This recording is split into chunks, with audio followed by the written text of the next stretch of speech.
Bonsoir. Ça fait plaisir. Ça va, j'espère moins vous griller le cerveau. Merci beaucoup, c'était vraiment top, mais voilà, il y a un enjeu de passer derrière. Ça va être plus léger. On va parler, parce que ça va être beaucoup moins vaste en termes de techno et tout. On va parler SSE. Ça parle à des gens, SSE. Normalement, j'ai des mains qui se lèvent. Ouais, ça marche. J'ai quoi? J'ai 2 tiers de la salle à peu près. Super. Peut-être vous allez apprendre des trucs, j'espère. J'espère vous montrer des trucs. Sinon, au pire, on aura passé un bon moment tous ensemble. Vous m'aurez vu galérer à essayer de faire mon setup au départ. Euh, je suis vieux. Ça, c'est un premier constat déjà. Je traîne dans le web depuis très très très longtemps. Trop probablement. Et notamment, ça fait énormément de temps que je participe à des événements, des conférences, que je donne des talks, etc., etc. Il y a une règle d'or que j'ai apprise au tout début où j'ai commencé à faire des talks, c'est de démo live, jamais tu ne feras. C'est la meilleure solution pour que tout explose à un moment et que ce soit le bordel. Fort de cet adage, auquel je me tiens depuis une bonne quinzaine d'années maintenant, ce talk va donc inclure une partie live. Et comme la maison ne recule devant aucun sacrifice, ça va être live, mais chez vous. Donc je vous invite à utiliser vos portables, à scanner ce petit QR code, à garder vos écrans allumés après derrière, parce que sinon, peut-être on aura des petits effets de bord un peu rigolos ou quoi. En gros, ça va vous afficher cette interface-là. Et là, on voit, voilà, vous êtes en train de vous connecter, je vous vois apparaître tout doucement. Vous devez vous voir vous-même apparaître tout doucement. J'ai 15 utilisateurs, 18, 20. J'ai jamais testé la charge de l'app, je ne sais pas combien de temps elle tient. Hein.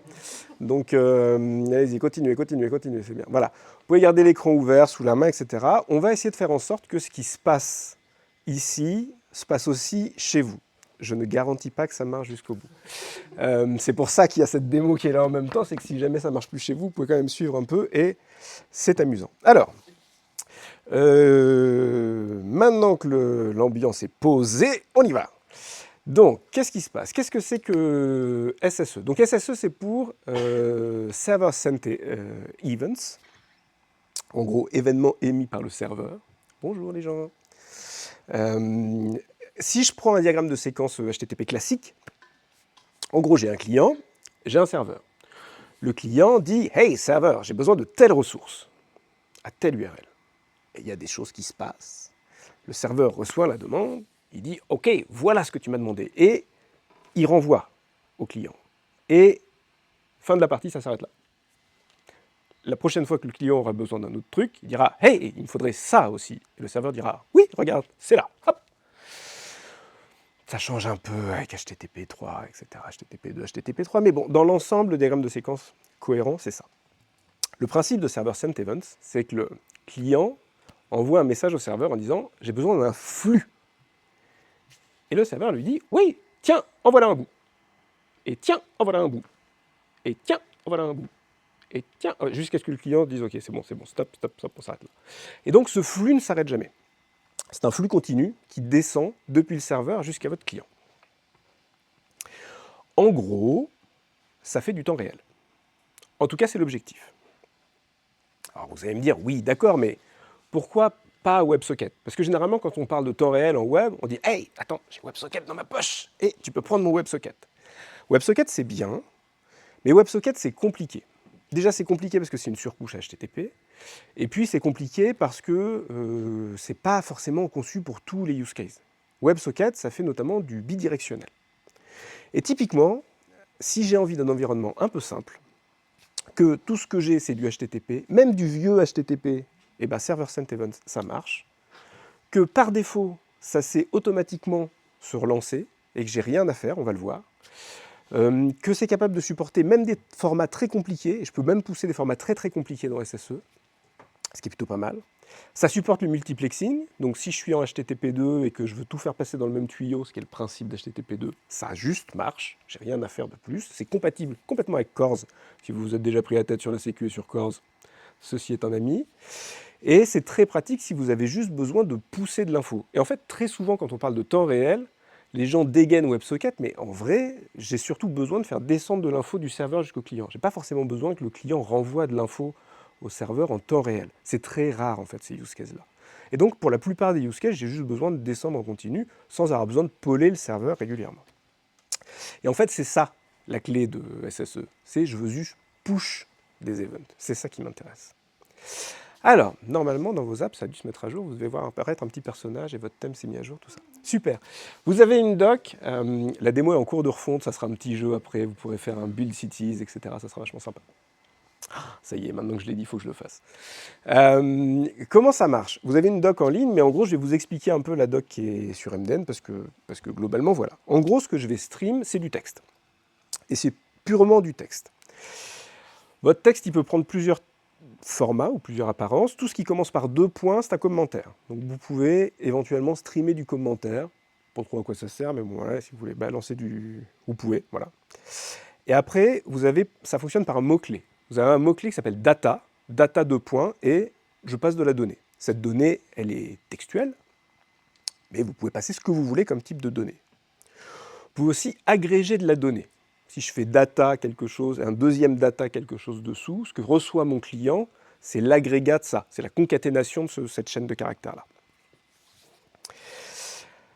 Ça veut dire que je peux partir des trucs complexes. Par exemple, je peux passer du JSON.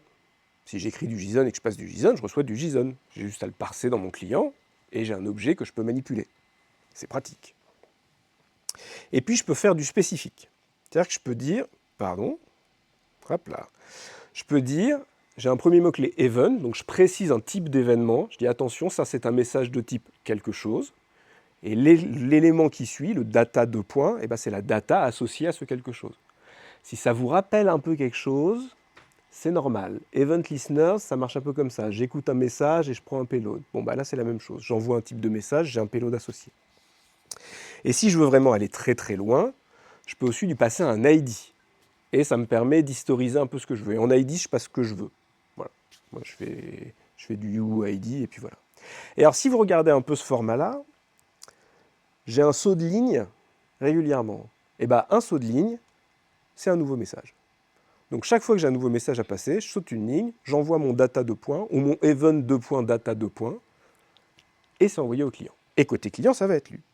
Comment ça se passe, Jamy, côté client? Eh bien, vous avez une interface qui s'appelle Event Source, pas très compliqué, qui prend une URL en entrée qui est l'URL de votre stream, qui est l'URL où on va balancer le SSE, derrière laquelle on balance le SSE. Comment je m'appuie là-dessus? Eh bien, j'ai un event par défaut, qui est l'event message, et là je prends tout ce qui n'est pas préfixé par un event, donc tout ce que je balance en mettant juste data 2 points, c'est là-dedans que ça tombe, c'est le catch-all, tout arrive là-dessus, et puis voilà. Et après, dans mon payload event, j'ai un event.data, et mon point data contient ce qui est derrière ma string data. Donc j'ai un événement, je m'abonne à cet événement, j'ai un objet data dedans, cet objet data, c'est textuellement ce qui est passé par mon flux d'événements. Donc si je reprends mon event de tout à l'heure, j'ai passé par exemple un event user created, avec un payload associé, sous la forme d'une string JSON. Et ben, c'est ce que je fais. Je m'abonne à l'événement user created sur mon flux SSE. Et puis, je peux exploiter directement, en faisant un JSON parse, la data, et puis utiliser la data qui est balancée dans mon flux JSON. Et j'ai un payload qui est exploitable. Et j'ai rien à faire que de balancer du texte. Point barre. Est-ce que c'est pas un peu canon? Est-ce que ça permet pas de faire des trucs un peu de dingue? Ou plutôt, qu'est-ce qu'on vient de voir exactement dans tout ce qui vient de se passer là, ici, dans vos téléphones, et peut-être dans votre esprit? En gros, tout ça n'est pas non plus complètement magique. Déjà, il a fallu une petite stack pour faire ça. Donc, qu'est-ce qu'on vient de voir? On vient de voir un client, c'est ce qui est dans vos téléphones, ou c'est ce qui est là, un serveur qui fait du server stream, donc qui envoie les serveurs sent events, le flux SSE, et puis un peu d'orchestration autour de tout ça. Alors le serveur, il est tout bête, c'est un petit serveur Bun. Pourquoi? Parce que j'aimais bien. En gros, j'avais besoin d'un use case pour jouer avec Bun. C'était sympa, ça me permet de démarrer un truc sans avoir à me faire chier à charger des dépendances d'un module, des machins comme ça. Bref, Bun, c'est marrant. Et puis surtout, Bun, il supporte une espèce de format de stream natif qui permet de faire du SSE hyper facilement. Et donc, qu'est-ce que j'ai fait? Dans mon serveur Bun, j'ai déclaré une route, /stream, et puis je lui fais retourner une réponse qui est un readable stream, au sens Bun du terme, et je lui envoie quelques headers. 3 headers, qui sont les 3 headers nécessaires si vous voulez faire du SSE, le type de contenu, c'est du text event stream, le fait que je ne fais pas de buffering, parce que sinon ça me casse mon flux et c'est le merdier. Et puis je désactive le cache, parce que bon, pour des raisons évidentes, si je veux pousser du temps réel, si j'ai un cache entre les deux, ça ne va pas être idéal, quoi. Et puis j'ai un petit broker, parce que l'idée c'est que il fallait bien que je puisse envoyer mes événements. Et donc, ce qui se passe, c'est que je vais avoir un petit RabbitMQ, parce que j'en avais un sous la main et c'était pratique, mais vous pouvez prendre n'importe quel message queue qui vous conviendra bien. Et je publie des messages dans ce message queue. Donc en gros, votre client, ça, vos téléphones, tout ça, ça s'adresse au serveur Bun en disant « Tiens, j'écoute le petit flux, donne-moi le petit flux ». Le serveur, il dit « Ok ». Il démarre le flux. En même temps qu'il démarre le flux, il se connecte au broker RabbitMQ et il se met en attente des messages. Et il renvoie un message au client en disant « C'est bon, je suis prêt, je suis connecté, voilà, mets-toi en attente ». Okay. Dans le broker, il y a un message qui va arriver. Le serveur Bun va consommer ce message, il va regarder ce qu'il y a dedans, il va produire le payload qui va bien, et il va l'injecter dans le stream SSE. Le client va recevoir ce stream, va le traiter, met à jour le personnage, met à jour le thème, adapte-toi, etc. Et puis, on rejoue la scène autant qu'on veut. Il y a un nouveau message dans le broker, le serveur Bun le consomme, il renvoie le flux SSE, et ainsi de suite. Pourquoi je fais ça? Je pourrais très bien directement indiquer à mon serveur de balancer un message. Pourquoi je passe par un broker? Je passe par un broker parce que mon serveur Bun, il n'est pas éternel. Potentiellement, à un moment, il va se planter. Il va disparaître, il va s'éteindre, il va être tué par mon hébergeur, parce qu'ils sont sympas, mais quand même. Et il faut bien qu'à un moment, il puisse reprendre là où il en était. Donc ça me permet, quand j'ai des messages à faire circuler dans mon architecture, de continuer à balancer des messages dans le broker, qui vont s'empiler, et puis quand le serveur va être de nouveau dispo, il va réactiver le flux SSE, il va reconsommer les messages au fur et à mesure, il va les re-renvoyer vers le client, et on va reprendre le rythme comme si de rien n'était. On a eu éventuellement une faible interruption, et ça se sera arrêté là. Côté client, il va falloir consommer ce flux, parce que c'est bien beau de recevoir le flux de serveur stream, mais comment je fais après? Alors en fait, vous pouvez le consommer un peu partout. Moi, j'ai choisi de le faire dans un service worker. Pourquoi dans un service worker? Parce que c'était possible. Et du coup, c'était rigolo. L'idée, c'était de se dire, rappelez-vous, si vous vous souvenez un peu vos cours de JavaScript, JS, c'est event-based et c'est monothreadé. Potentiellement, si j'ai un gros payload qui arrive, je peux me retrouver à ralentir un peu mon UI le temps qu'il traite le payload et qu'il me redonne la main après derrière. Si je colle mon flux SSE dans un service worker, je déporte cette charge d'analyse du payload. C'est dans un autre thread. Ça ne me bloque pas mon thread principal.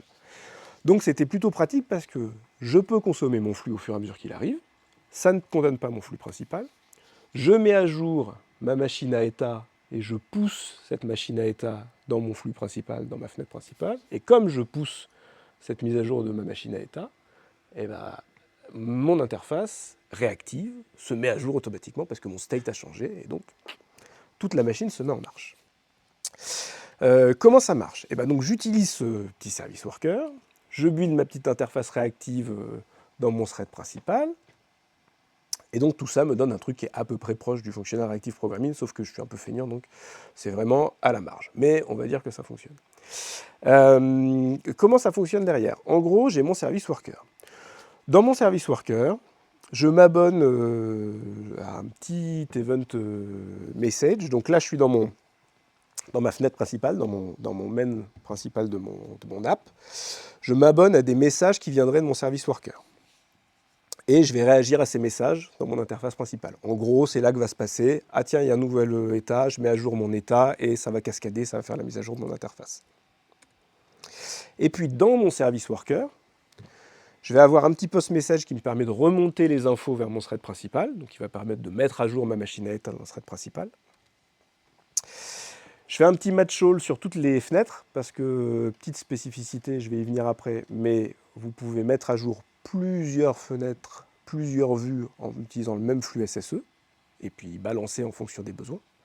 Donc vous pouvez broadcaster le message directement, puis vous postez le message. Donc le message, c'est « mets à jour la machine à état, voilà la nouvelle valeur », et c'est comme ça que ça se met à jour. Ça veut dire que cette petite appli de post-message, en gros, qu'est-ce qu'elle fait? Eh ben, elle envoie un effet, elle envoie des événements, et en fait, ce qui va se passer, c'est que chaque fois que dans ma source SSE, je vais avoir un événement qui va arriver, par exemple un ping, et ben voilà, je notifie, j'envoie un message, je notifie le nouvel utilisateur, je parse la donnée, je renvoie ça, tout ça est posté vers le thread principal, et le thread principal se met à jour tout seul. Ok, mais alors du coup, comment j'envoie mes messages dans mon broker? Eh bien, ce que vous voyez là, c'est un petit deck de slides qui est fait avec un outil qui s'appelle SlideDev, qui est fait par un type qui est complètement... Mais voilà, le type est brillant. Et donc, qu'est-ce que j'ai fait? Eh bien, j'ai créé un tout petit composant qui est planqué dans certaines des slides.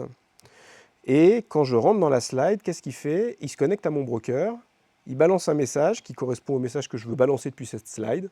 Met à jour le personnage, met à jour le thème, envoie une notification, envoie un message, etc. Et bah, le message arrive dans le broker, et on joue la moulinette. Le broker est consommé par Bun, Bun renvoie le message, blablabla, c'est mis à jour ici. Donc en gros, je contrôle vos téléphones depuis mes slides. C'est pas dingue? C'est tout bête, hein, c'est de la connexion RabbitMQ, toute bête. Donc, si je reprends, il y a vos téléphones, qui appellent le serveur Bun, vas-y, donne-moi un flux. Le serveur Bun connaît le RabbitMQ, vas-y, renvoie-moi les messages. Moi, du côté de mes decks, chaque fois que je passe une slide, je pousse un petit message dans le broker, c'est consommé par Bun, il en fait un petit payload, il envoie ça dans le SSE, ouf, et ça arrive dans vos applis, et c'est reparti. Alors ok, super, c'est intéressant, techniquement on a vu comment ça marchait, maintenant qu'est-ce qu'on peut en faire? Parce que bon, depuis tout à l'heure, à part pousser des petites infos par-ci par-là, eh ben on peut faire plein de trucs. On peut pousser de la notif par exemple. Ce qui est hyper simple, vous avez besoin de notifier vos utilisateurs à un moment dans votre app d'un changement, faire apparaître un toaster, etc. Utilisez même la Notification API native, et c'est pour ça qu'on passe notamment par un service worker, parce que la Notification API, elle n'est pas disponible en dehors des workers. Vous pouvez faire ça directement. Alors je ne l'ai pas implémenté parce qu'il faudrait installer l'app en PWA, etc. On allait au-delà de ce qui était acceptable pour un talk, mais voilà, vous pouvez utiliser la Notification API, vous pouvez utiliser plein de choses. L'avantage du service worker, c'est que du coup, ça vous permet de maintenir le truc live même quand l'app est fermée, donc ça peut dire que vous pouvez continuer à envoyer des notifs en web, même avec une app fermée. Si ça vous rappelle quelque chose, c'est normal, sauf que vous n'avez plus besoin de passer par les serveurs relais d'Apple ou de Google. Vous pouvez faire directement du push en pur web, et ça juste marche. Donc ça, c'est plutôt pas mal. Pour les notifs, ça marche bien. Vous pouvez... Alors, le petit inconvénient du service worker, c'est qu'aujourd'hui, un service worker, techniquement, ça meurt au bout d'un moment. C'est une policy du navigateur. Donc, il y a un petit keep alive à faire qui consiste à pinguer régulièrement depuis le thread principal du service worker en lui demandant s'il est toujours vivant. Il va dire « ouais, je suis toujours là », et vous le maintenez vivant ad aeternam. Et c'est plutôt pratique. Pour faire de... Il y a une solution alternative à ça, qui est en train d'arriver, qui est pas mal, qui sont les shared workers, mais qui ne sont pas dispo partout encore. Mais une fois que ça va être dispo, ça va être de la bombe bébé, parce que l'idée, c'est que ce que vous aviez juste comme un service worker avant devient un élément qui est partagé entre plusieurs fenêtres, et tant qu'il y a au moins une fenêtre qui référence ce service worker, il continue de marcher. Et là, ça devient hyper intéressant, notamment pour tous ces systèmes de traitement asynchrone, de push de notification, de choses comme ça. C'est en train d'arriver, c'est pas tout à fait prêt, et c'est pour ça notamment que tout à l'heure je ciblais toutes les fenêtres pour renvoyer le message en post-message à toutes les fenêtres utilisateurs.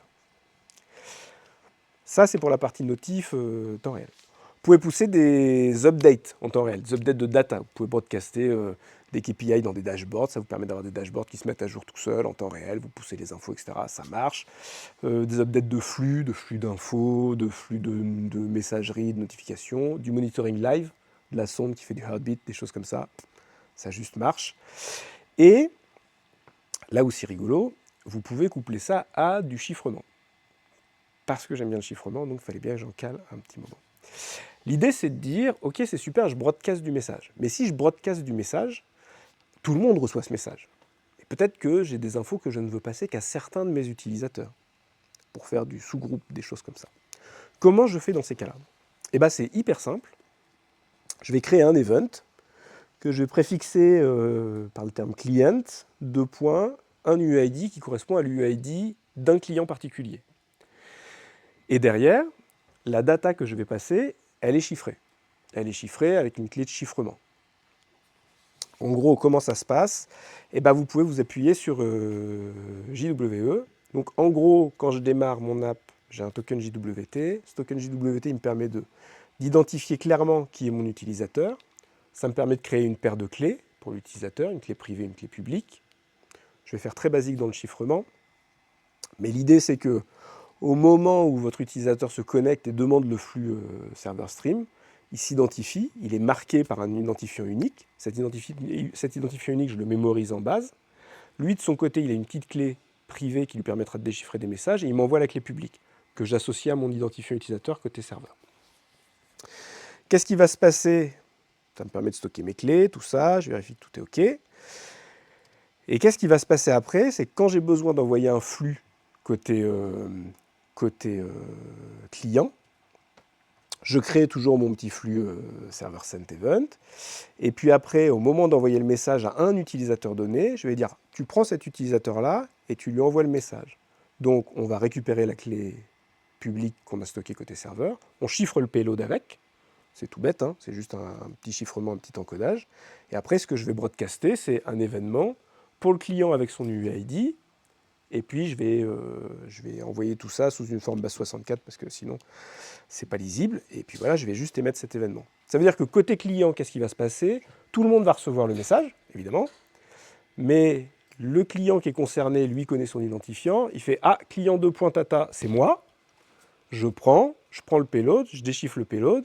Et c'est bon, parce que j'ai la clé privée. Tous les autres, même s'ils veulent essayer de le déchiffrer, ils vont jamais y arriver, ils n'ont pas la bonne clé. Et voilà. Et vous envoyez du message privé à certaines personnes. WhatsApp-like. À quoi ça peut servir aussi? Ça peut servir à faire de la synchro. Typiquement, une des problématiques quand on diffuse... C'est une slide à devenir épileptique, je vous la passe. Typiquement, quand on diffuse des contenus, on peut se retrouver à parfois diffuser des contenus vidéo qui sont désynchronisés. J'envoie un flux vidéo et j'envoie des flux audio et j'envoie un flux de subtitles, de sous-titres. Et tout ça risque de se désynchroniser. Si j'ai plusieurs flux audio que j'ai besoin plusieurs flux vidéo que j'ai besoin de synchroniser, notamment sur de la caméra de vidéosurveillance ou des choses comme ça, je peux me retrouver avec une désynchro parce que c'est très compliqué de maintenir le flux. Le fait de balancer un SSE régulièrement permet de rappeler les lecteurs et de dire là, normalement, tu as tel timestamp.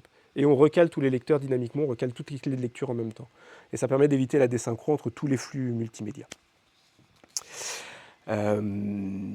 Voilà, du coup, peur de l'épilepsie, je suis passé à la slide d'après, truc improbable. Vous avez vu s'afficher un truc, et pourquoi j'appelais ça remote control? Parce qu'en gros, j'ai relancé l'app dans vos téléphones. En gros, je l'ai forcé à faire un refresh. Pourquoi ou comment? Eh bien, en fait, hyper simplement, il faut voir ça comme une espèce de gRPC, mais en gros, browser native. C'est-à-dire que j'ai des commandes qui sont préenregistrées côté client, comme redémarre l'application, par exemple, ou mets-toi en pause, ou mets-toi en veille, ou qu'est-ce. Donc tout ça est préparé côté client. Et après, côté serveur, j'ai juste à envoyer un message en disant, bah, là maintenant, telle commande, avec éventuellement tels arguments dans le payload. Et côté client, il prend et il dit, OK, la commande, c'est redémarre, je redémarre l'app. Ou c'est mets-toi en pause, je mets tous les flux en pause. Donc vous pouvez vraiment faire du contrôle à distance. Ou vous pouvez faire du remote config. Vous pouvez pousser une nouvelle config de l'app en disant, maintenant, l'app, on bloque toutes ces features-là. Et c'est du feature flag on the fly, en temps réel, sans démarrage, rien du tout. Qu'est-ce qui se passe quand c'est le merdier?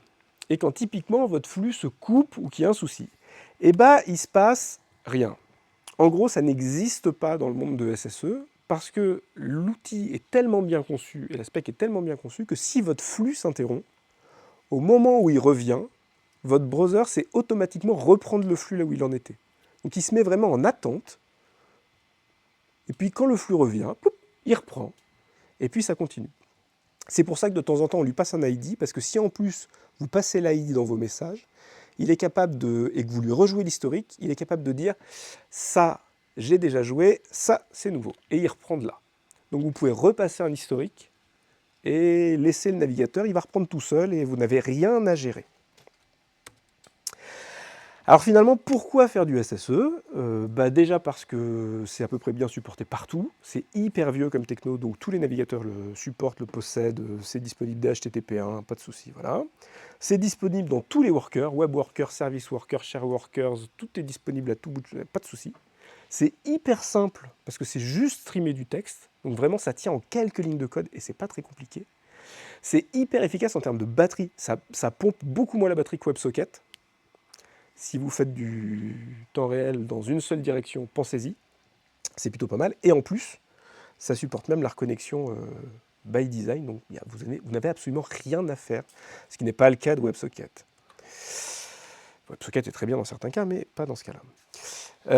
Ça existe à peu près pour plein de choses, sur n'importe quel type de framework. Vous avez même des frameworks front qui intègrent déjà des briques SSE disponibles, donc vraiment c'est très simple à mettre en place. Voilà ce que j'avais à peu près à vous raconter. Je m'appelle Mads. Je suis vieux, mais peut-être pas tant que ça, je sais pas. Je travaille chez Zenica et c'est un plaisir de vous raconter tout ça. Si jamais vous avez des questions, je suis à vous.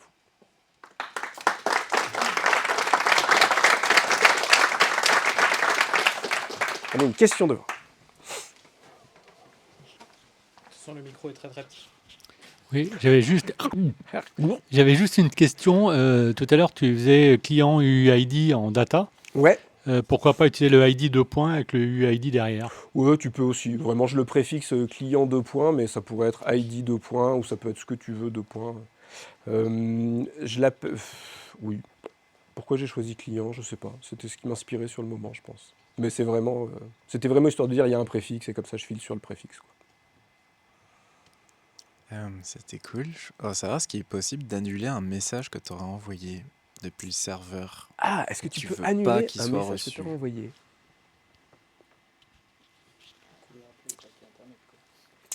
Je vois pas comment tu pourrais annuler un message.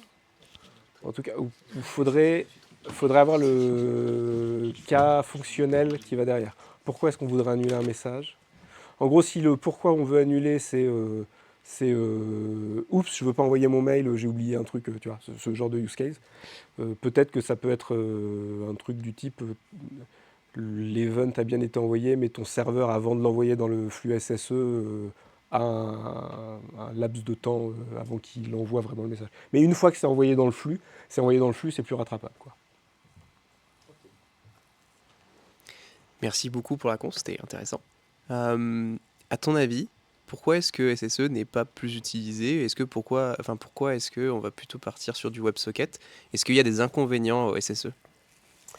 Alors, c'est une bonne question. Est-ce qu'il y a des inconvénients à SSE? Oui, probablement. Je pense qu'il faut quand même bien séparer les use cases. En gros, si vraiment ce que tu veux faire, si tu as vraiment besoin d'une vraie bidirectionnalité, genre un système de chat entre clients séparés, oui, bien sûr, WebSocket fait clairement mieux le jeu, parce qu'on exploite beaucoup mieux l'infraréseau et le flux et la bidirectionnalité du flux. Si tout ce qu'on veut, c'est juste pousser de l'événement, SSE a beaucoup plus de sens. Pourquoi est-ce que c'est si peu connu? Je pense qu'en fait, les premiers use cases où on a vraiment cherché à faire du temps réel dans le navigateur sont pas si vieux que ça. Et en fait, WebSocket est arrivé très vite à ce moment-là. Et je pense que ça a un peu éclipsé le fait que SSE existait déjà. Mais juste, on avait peu de use cases. Et d'un seul coup, les use cases se sont créés un peu avec l'arrivée de WebSocket. On a dit, ah, super, on peut faire du temps réel. Mais oui, en fait, on peut en faire avant. Et on ne savait pas. Et voilà. Je pense que c'est vraiment, là, pour le coup, c'est une mauvaise évangélisation technique. Tu vois, c'était là, personne ne savait trop. Personne ne s'est trop demandé si ça servait à quelque chose. Enfin, je pense que pendant des années, j'ai fait du polling de ressources en rappelant régulièrement, toutes les 5 secondes, une URL en me disant, tiens, est-ce que c'est à jour, est-ce que c'est à jour? Alors qu'en fait, j'avais ça et je ne le savais pas. Donc, la limite du nombre de subscribers Ah, on m'a posé la question déjà. Est-ce qu'on a déjà atteint la limite ou est-ce qu'il y a une limite? La limite, elle est posée par le nombre de connexions où ton serveur HTTP est capable d'encaisser à un instant T.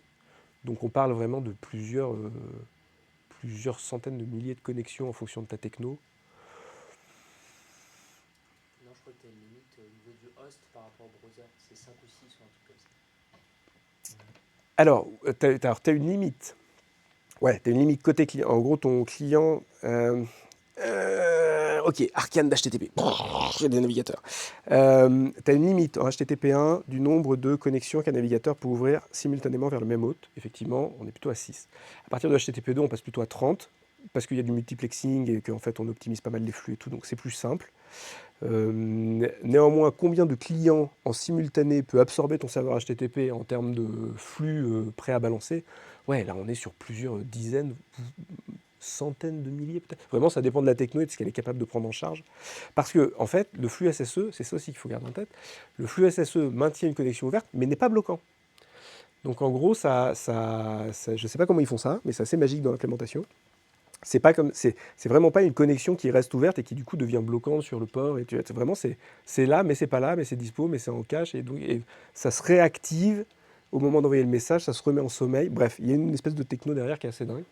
Et donc ça veut dire qu'avant d'arriver à la limite de ce que ton serveur HTTP est prêt à encaisser, ouais, t'es large quoi.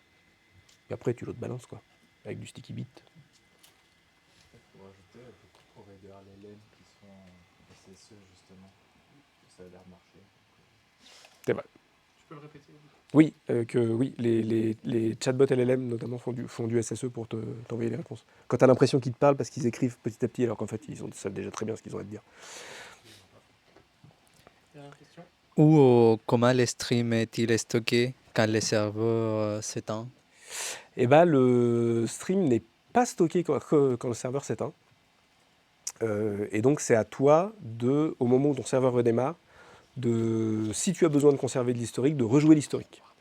Donc moi ce que je fais généralement, c'est que je fais un petit cache temporaire, soit dans un Redis, soit sur un fichier, même texte sur le disque, tu vois. Et au moment où ton serveur redémarre, je reprends ça, je le rebalance dans le flux, comme ça rejoue les N derniers messages, tu vois, les 30, les 50 derniers messages. Et comme je mets des ID, et bah, côté client, il ne rejoue pas des trucs qu'ils auraient déjà joués précédemment, et puis ça repart de là.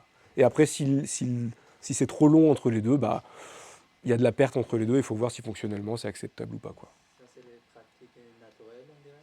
Je dirais, est-ce que c'est seule façon de faire? Probablement pas. Je dirais que c'est plutôt de la bonne pratique d'historiser un peu. Enfin, ça dépend de ton fonctionnel, c'est toujours pareil. Peut-être qu'il n'y a aucun intérêt à garder un peu d'historique, peut-être que oui.